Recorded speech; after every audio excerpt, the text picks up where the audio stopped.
started building down into the states and on the mainland and up islands, so this city never ended up going through that tear it down, rebuild it phase like a lot of major cities seem to go through.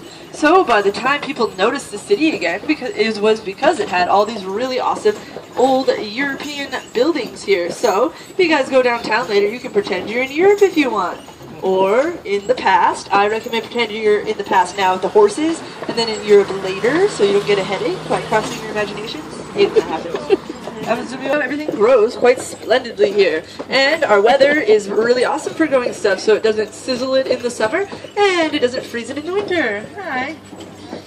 Is between 30 and 85, so not too shabby to live here. Lots of people enjoy it because of that. So we've got a lot of really cool vegetation in the area. We have right now the roses are out and the hydrangeas are out for their second blooming season. In the springtime we've got a lot of marigolds and cherry blossom trees and tulips, and then they're going to go away and some of the fall flowers will come out. So that is awesome. Lots of great stuff here.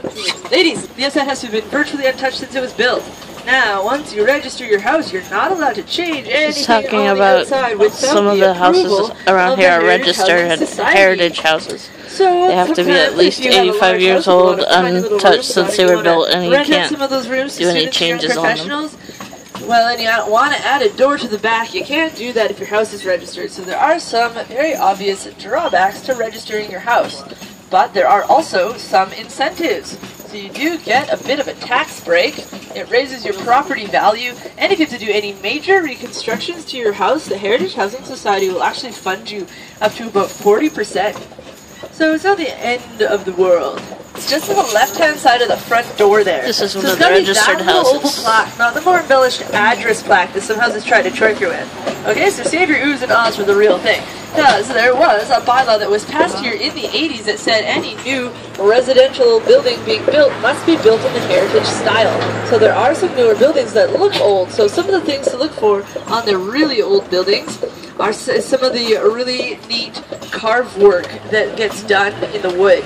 So you can check out the carving. It's usually found going up to the peak of the front of the house, like the one coming up here on the right-hand side, going up to the peak of the house there, or around the front porch. So those are the two main areas to look for some great carving. Ladies. Now, I like to say this fairly loudly next to this greenhouse here on our right-hand side. You can, in fact, paint your house, even if it's registered. Yes, you can. It is a myth that you're not supposed to paint it. And that's why it's so necessary to keep the color schemes the same. Ladies, come on. The paint colors started popping out once more. The farmers started selling their land off to individual homeowners, and they started to represent different things. One of the major